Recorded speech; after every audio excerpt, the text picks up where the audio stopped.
La Secretaría de Educación y el Sistema Estatal de Telecomunicaciones presentan Vocación por la Enseñanza. Nuevas herramientas para grandes logros en la educación. Esto es De la A a la Z. Puebla en Casa. ¿Qué tal? ¿Cómo están? Muy buena tarde. Qué gusto me da saludarles en este programa de la A a la Z, un programa de la Secretaría de Educación y del Sistema Estatal de Telecomunicaciones, transmitiéndose totalmente en vivo a través de SET Televisión y de SET Radio y de la Red Estatal de Radiodifusoras a lo largo y ancho del estado. Le damos la bienvenida, como siempre, a nuestra querida compañera Alejandra Varela García, como intérprete en lengua de señas mexicana, que esta semana nos está apoyando. Y bueno, también recordarles que este programa se transmite totalmente en vivo a través de Facebook, de la página de la Secretaría de Educación. Usted puede también escuchar y poner comentarios, si tiene alguna duda al respecto, también personalmente le contestarán vía mensaje directo. También recordarles que la Secretaría de Educación tiene 2 líneas de atención telefónica listas para atenderles en este proceso de reinicio de ciclo escolar, y son el 22 22 29 38 20 o 22 22 29 38 25. Usted puede utilizarlas y seguramente si tiene dudas, requiere alguna orientación, ahí lo van a atender con mucho gusto. Y bueno, me da también mucho gusto presentar hoy a los invitados que están aquí en este programa de la A a la Z, porque bueno, pues esta semana estamos hablando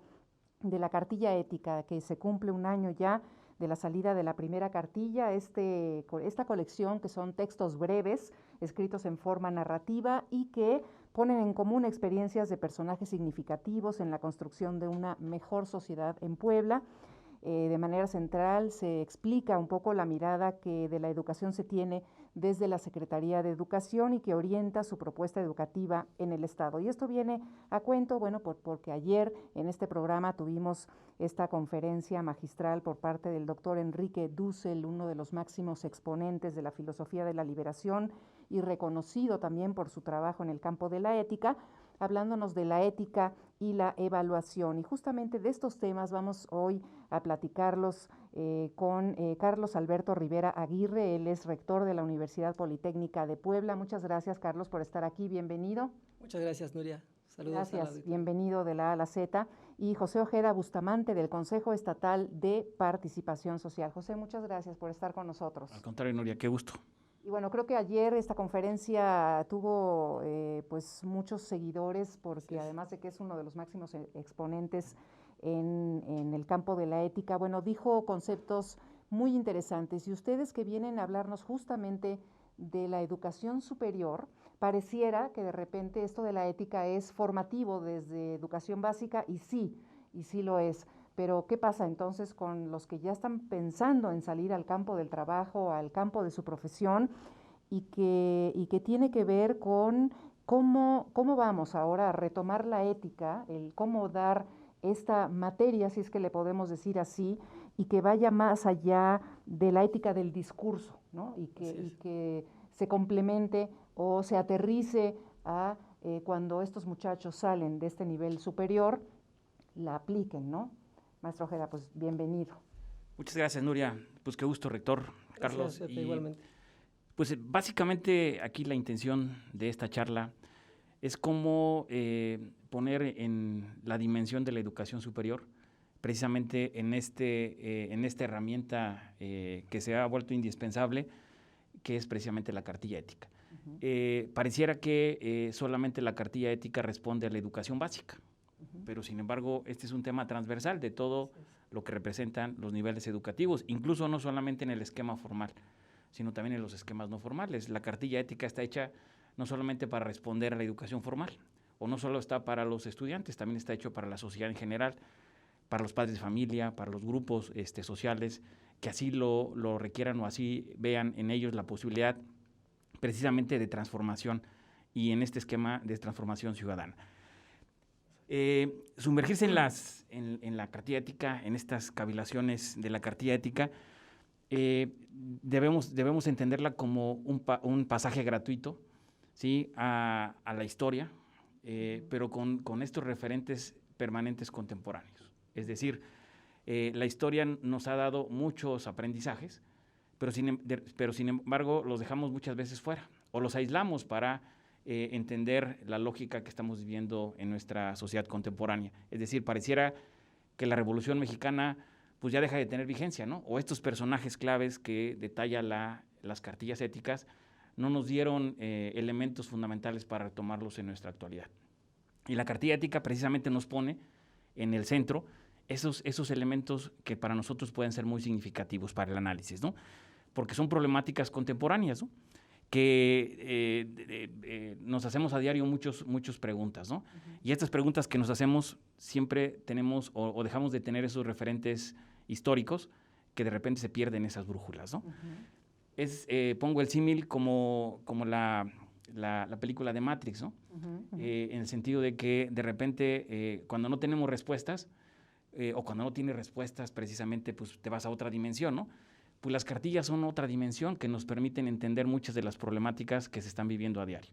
Ayer Enrique Dussel, decía que él le hacía una pregunta a sus alumnos de repente de, bueno, a ver, ¿alguno de ustedes sabe que mereció nacer? O sea, ¿está consciente de que merecimos nacer, no? Exacto. Y la verdad es que te pones a pensar, ¿no? Sí. ¿Qué tan meritorio soy yo o meritoria soy yo de haber venido a esta vida y por qué? Luego llegamos a la etapa adulta y todavía no sabemos por qué estamos aquí. Sí, y además que este elemento se vuelve indispensable no solo en los estudiantes universitarios, también en los primaria, en secundaria. Claro. Es decir, es una pregunta generadora, pues, que te da múltiples dimensiones precisamente en esta lógica de entenderlo, ¿no? Uno de los principales pilares en los cuales fundamenta nuestro presidente la cuarta transformación es el combate a la corrupción. Uh-huh. Entonces, a través de la impartición de la ética, nosotros tenemos la posibilidad de incidir en ese sentido. Uh-huh. Es decir, quiénes o cómo definir quiénes son quienes entran en la corrupción, son los que quieren o tienen como proyecto entrar en la riqueza, sea como sea. Uh-huh. Entonces, a través de la difusión de la ética como modo y modelo de vida, claro. Entonces podemos, como decía el doctor Pepe, hacer incidencias de manera transversal en todos los niveles educativos, pero a su vez en la sociedad en general. Porque también aclaraba que la ética tiene que ver con el bien y con el mal también, ¿no? Y sí, que finalmente es la libertad que tenemos los seres humanos de tomar la decisión, ¿en función de qué? Así es. ¿No? Y por ejemplo, también Dussel ayer comentaba que tampoco la ética es consenso, porque hablaba de la escuela de Frankfurt, donde decía, bueno, en consenso determinan un suicidio colectivo, colectivo, pero no significa que eso sea bueno, ¿no? Entonces sí, debemos retomar los valores esenciales, los que decía Dussel, del respeto a la vida misma, ¿no? Uh-huh. Y la vida misma es el fundamento para la ética. Uh-huh. Sí, y por ejemplo, ¿qué aprendizajes nos deja el COVID-19, ¿no? Uh-huh. Y precisamente uno de los temas que se vuelven significativos es que estos aprendizajes no los podríamos entender, ¿sí?, cuando no hemos entendido precisamente la realidad en la que vivimos, ¿no? Exacto. Y uno de los temas que es interesante como reflexionar, hay un intelectual español, Juan Carlos Monedero, que precisamente lo que refiere es que cuando encontramos las respuestas a varias de las preguntas que nos hacemos, pues nos cambiaron las preguntas, ¿no? Pues el COVID-19 precisamente lo que ha hecho es que nos ha cambiado las preguntas. Estamos pensando en las respuestas de la vieja normalidad, cuando la nueva normalidad nos está dando precisamente nuevos desafíos que tendríamos que estar como sociedad reflexionando, ¿no? Claro. Y precisamente en esta lógica, pensar quién en su sano juicio pensaría que tendríamos que usar cubreboca en los programas de televisión o en la vida diaria, ¿no? Entonces, eso es un tema impresionante como de poder entender esta lógica, ¿no? Fíjense, compañeros, que a mí me llama mucho la atención cómo la vida cambió de un tiempo a la fecha. Uh-huh. Y hago un tanto referencia, ustedes recuerdan de los Nemontemtim para los antiguos mexicas. Uh-huh. Era un periodo de 5 días al final de cada ciclo de su calendario en los que ellos les consideraban de mala suerte. Entonces 5 días no salían de su casa, ni siquiera cocinaban para no llamar la atención de sus dioses y deidades, y después de los 5 días que les permitieran empezar otro ciclo. Entonces, es un tanto la equivalencia que estamos viviendo. En muchos países la actividad se detuvo totalmente, como en Italia, como en España, como en Francia, en México también. Entonces, es como este periodo para poder tener una nueva normalidad, pero desde una base reconstruida con valores nuevos, podemos plantearlo, ¿no? Y sobre todo que también lo que refería ayer Dussel, ¿no? Es decir, ¿qué respeto le tenemos a la madre tierra, no? Cuando nos hemos encargado, pues, de fastidiar a la madre tierra, ¿no? De sobreexplotarla, es decir, no es un esquema que sea solamente para alimentarnos, sino pareciera que queremos devastarla en un inmediato plazo, ¿no? Y creo que esa es la parte de la reflexión de que no le tenemos respeto precisamente a lo que representa la madre tierra. Y creo que esa reflexión también fue muy significativa, ¿no? Porque al final del día nosotros hemos sido los que ocasionamos toda esta degradación que hemos tenido como sociedad en la parte de nuestro ecosistema, y el tema del cambio climático y muchos elementos más que nos ponen a pensar y a repensar precisamente qué hemos hecho, ¿no? Y qué estamos dejando de hacer, y cómo como sociedad pues tenemos que repensar precisamente esta manera de cómo vamos a interactuar con nuestra madre tierra, ¿no? Claro.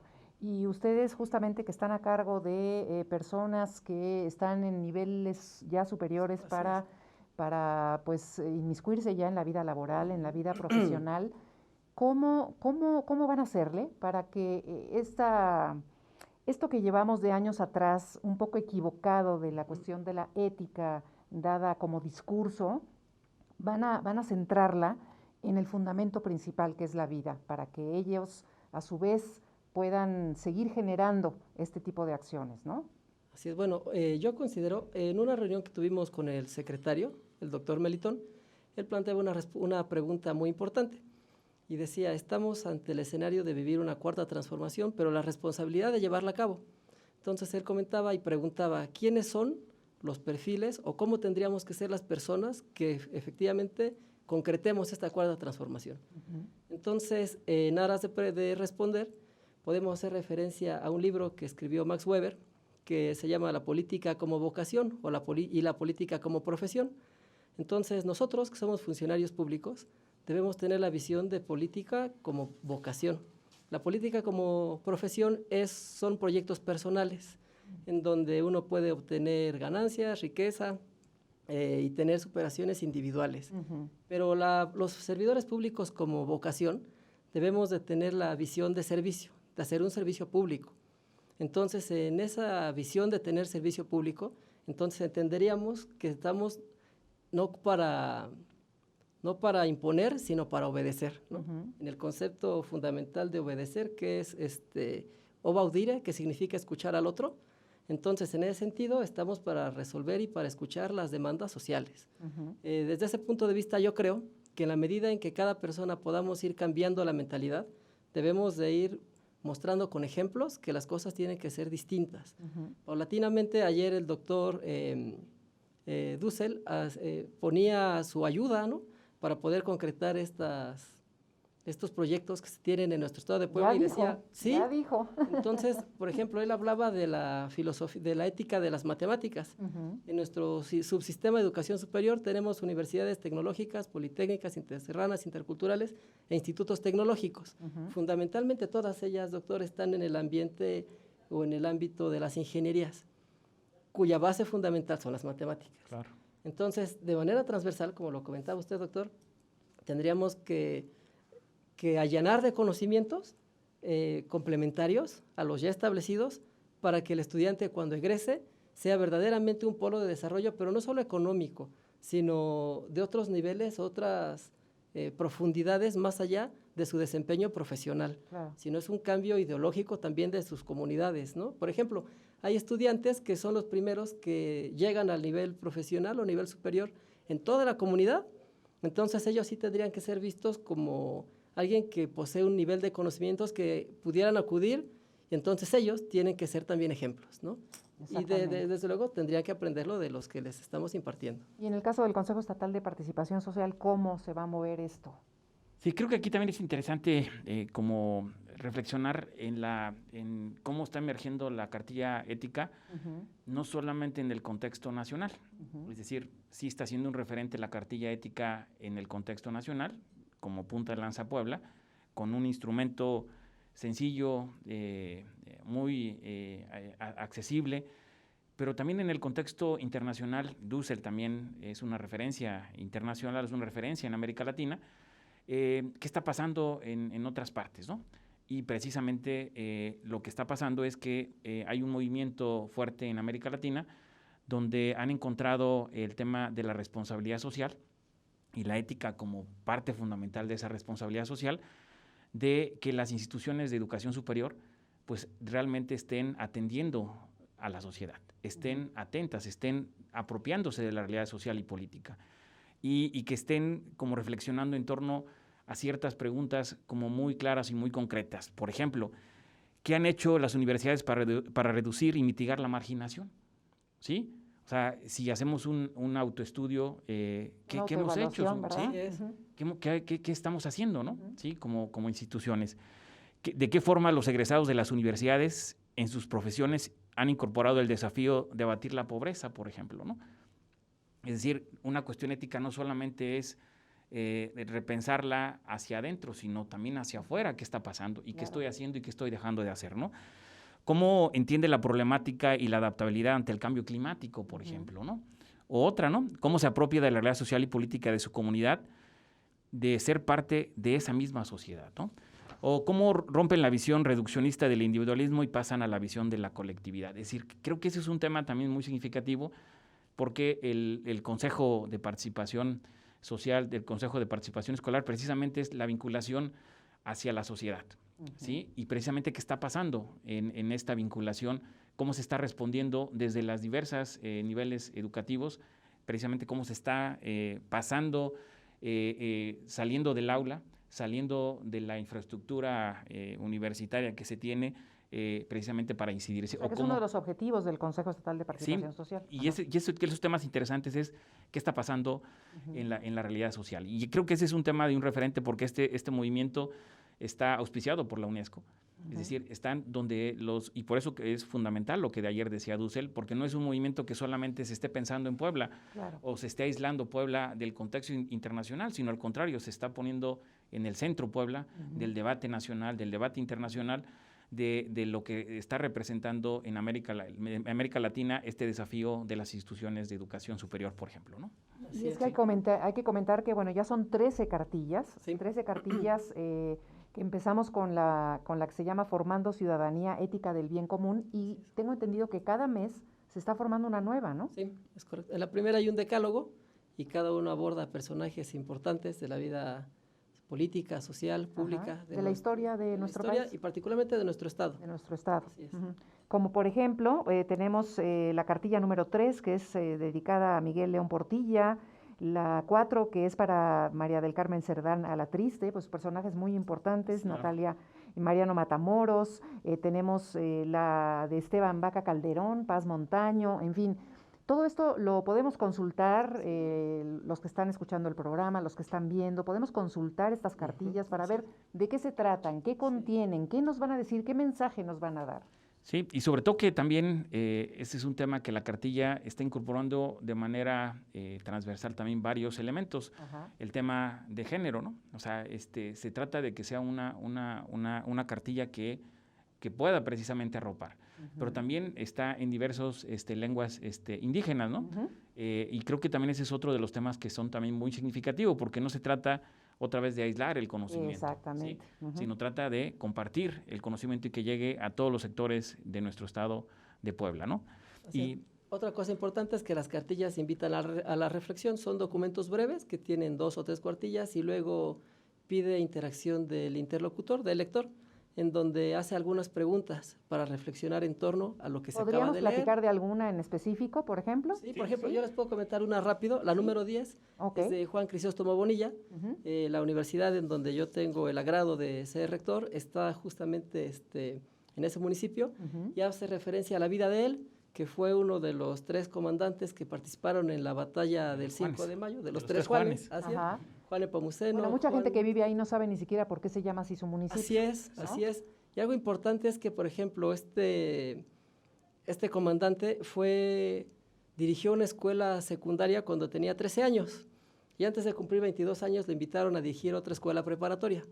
También fue docente por 10 años y posteriormente se integró a las filas del ejército, ¿no? Y posterior a eso invita a una reflexión. Así es. Y teníamos otros documentos, ¿no? Sí, a lo mejor podría ser interesante analizar de manera así muy rápida y muy general, por ejemplo, la cartilla ética de Esteban Vaca Calderón, ¿no?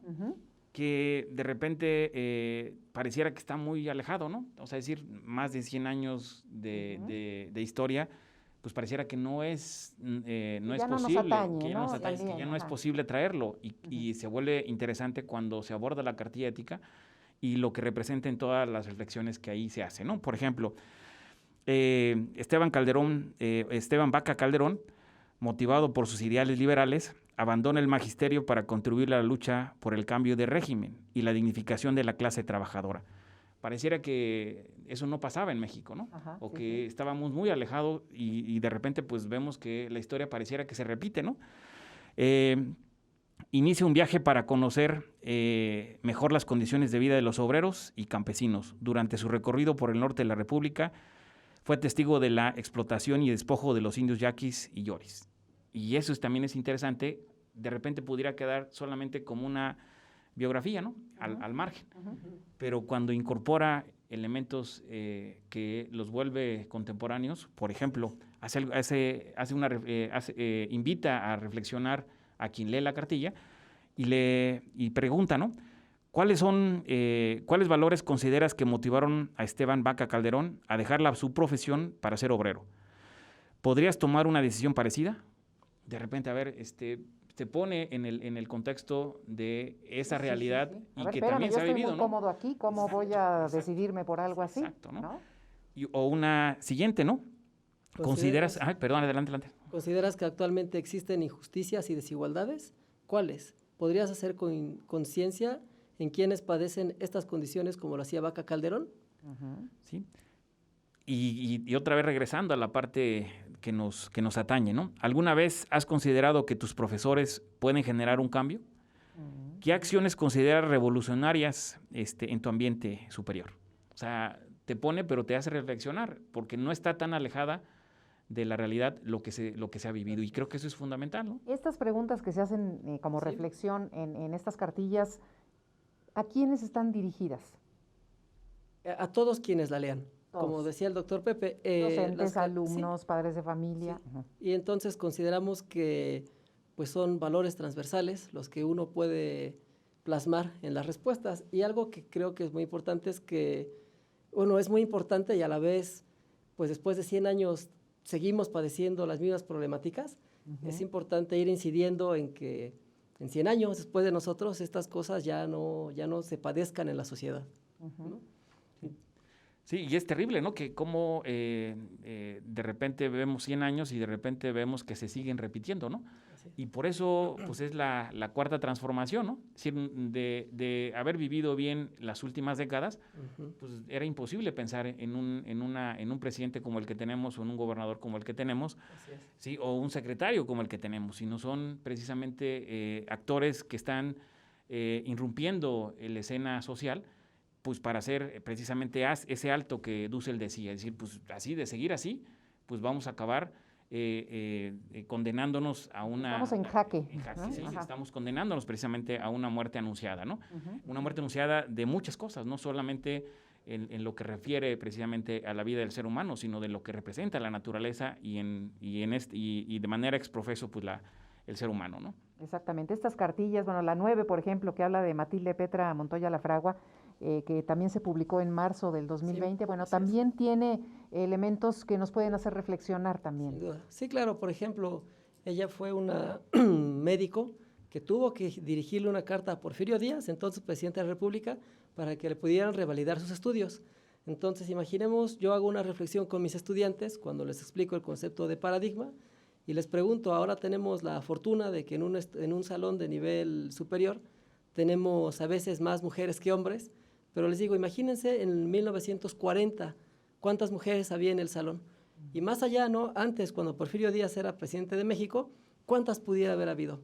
Ni una. Y las que había, como ella, por ejemplo, eran foco de discriminación y por ejemplo, ella estudió en la Escuela Nacional de Medicina y tenía asedio por parte de sus profesores y por parte de sus compañeros, que no entendían por qué una persona de sexo femenino podía estar entre ellos, ¿no? No le veían la importancia. Incluso, imagínense, aludían al reglamento en donde decía, acá dice alumnos, no alumnas, entonces usted está fuera de toda posibilidad de debatir algo con nosotros, ¿no? Cosas como esas. Sí, Sí, completamente la misma legislación marginaba precisamente, es decir, qué elementos el mismo uso del lenguaje, ¿no? Exacto, así es, completamente excluyente, ¿no? Temas de los periódicos de la época la tachaban de impúdica, peligrosa mujer pretende convertirse en médica, ¿no? O sea, pareciera como, ¿no? O sea, es algo absurdo, ¿no? Pero sin embargo, Matilde Petra Montoya fue la valiente mujer que se atrevió a romper estos atavismos históricos que han relegado a las mujeres a un segundo plano en todos los terrenos profesionales. Pero otra vez, pareciera que esto está siglos atrás y no, es un tema que incluso porque está ahorita estos conceptos de equidad están de manera transversal, pues porque todavía no hemos logrado incorporar todos estos elementos, todos estos valores. Por eso el analizar y el ver que las grandes desigualdades persisten, pero cómo precisamente también podemos enfrentarlas y cómo podemos mejorar estas condiciones. Y estas desigualdades las estamos viendo justo en el término del ciclo escolar anterior que nos tomó por sorpresa la contingencia, la pandemia, y en el inicio de este nuevo, ¿no? Estas desigualdades que hay en cuanto a que todos los estudiantes tienen derecho a la educación, pero hay algunos que tienen más posibilidades de ciertos elementos y otros no. Entonces, pues ahí también está la desigualdad, ¿no? Sí, ese es un tema interesantísimo, lo que representa ahora la educación a distancia, ¿no? Exactamente. Y lo que evidencia la educación a distancia es que, igual que en el sector salud, pues se demostró que las grandes carencias que se padecen en los hogares, en las escuelas, pero también es interesante que este reto también, en que lo visibiliza, también se puede enfrentar. Y creo que lo más interesante es que la educación a distancia aparentemente es una barrera, pero uno de los temas también más significativos, que la educación a distancia es ubicua, ¿no? Y que puede llegar a cualquier lugar y que puede romper todas las barreras, porque no estamos hablando solamente del tema de Internet, ¿no? Y como lo ha dicho nuestro secretario, educación a distancia no es sinónimo de Internet. De Internet, exactamente. Tenemos siempre como base al docente, ¿no? Y él es el que decidirá, bueno, qué tipo de mecanismos adicionales puede utilizar en función del entorno de cada uno de los alumnos, ¿no? Así es. Y bueno, recordarles que estamos en este primer aniversario de la cartilla ética y por ello, en esta semana se está organizando una serie de, seminarios muy interesantes. Ayer, tuvimos esta conferencia por parte de Enrique Dussel, esta conferencia magistral, la educación y la ética, pero el día de hoy también tenemos un seminario virtual que se va a dividir en dos partes y que se llama La formación ética en la formación de ciudadanía, reflexiones y propuestas didácticas en torno a la cartilla ética, parte 1, a cargo del ponente maestro Rafael de Regil Vélez. Y en su pantalla está saliendo justamente la manera en que usted puede participar en este seminario virtual a través de YouTube. Si usted nos está escuchando por radio y no ve el link completo, que son muchísimas letras y muchos números, que no lo podemos decir así, no es que no lo podamos decir, sino que no lo va a poder apuntar, no le va a dar tiempo de apuntarlo, pero en YouTube usted teclea Evaluación Educativa Puebla y ahí va a encontrar el enlace para este seminario virtual que será en dos partes, hoy a las 4 de la tarde, la formación ética en la formación de ciudadanía, y mañana también a la misma hora a las 4 de la tarde. Y por supuesto, a través de este programa les iremos dando a conocer los enlaces de estos seminarios y estas actividades que durante esta semana tendremos con motivo de este primer aniversario de la cartilla ética y que seguirá dando frutos, seguirá dando cartillas. Ya llevamos 13 cartillas y vamos por más. Y además, a través, recuerde que de SET Televisión, de canal 26.1 y de canal 26.2, estamos transmitiendo las clases a distancia. Usted las va a ver en un momento más ahí en su pantalla, en horarios que van desde las 8:30 de la mañana hasta las 9. Estamos dando las clases para todo el nivel educativo de preescolar, al igual que de 10 a 11:30 de la mañana, primero de primaria, primer grado de primaria, segundo grado de 12:30 de la tarde a 1:30 de la tarde, esto para segundo grado. Ahí tenemos en su pantalla para que usted lo anote. Tercero, cuarto y quinto de 3 a 9 de la noche.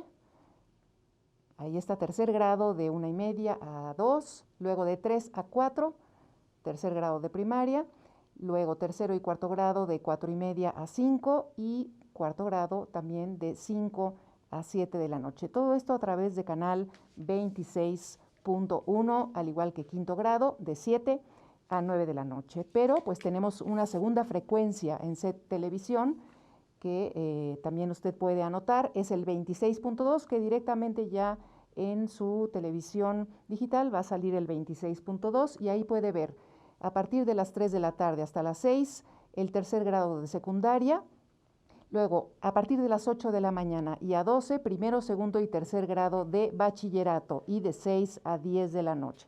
Esto a través del canal 26.2, que seguramente su televisor digital ya tiene esa señal, y telebachillerato comunitario de 12 de la tarde a 2 de la tarde y de 10 de la noche a 12 de la noche a través del 26.2. Es información importante que queremos transmitirle y bueno, pues les agradezco muchísimo a Carlos Alberto Rivera Aguirre, rector de la Universidad Politécnica de Puebla, y a José Ojeda Bustamante del Consejo Estatal de Participación Social por esas interesantes reflexiones hoy sobre la ética, sobre lo que dijo ayer Enrique Dussel y cómo se va a plasmar en este nivel educativo superior. Muchas gracias a los dos. Al contrario, qué gusto, Nuria. Igualmente, muchas gracias. Y Alejandra Varela García en Lengua de Señas Mexicana. Gracias a ustedes y mañana nos escuchamos en punto de las 12 de la A a la Z, Puebla en Casas. Buena tarde.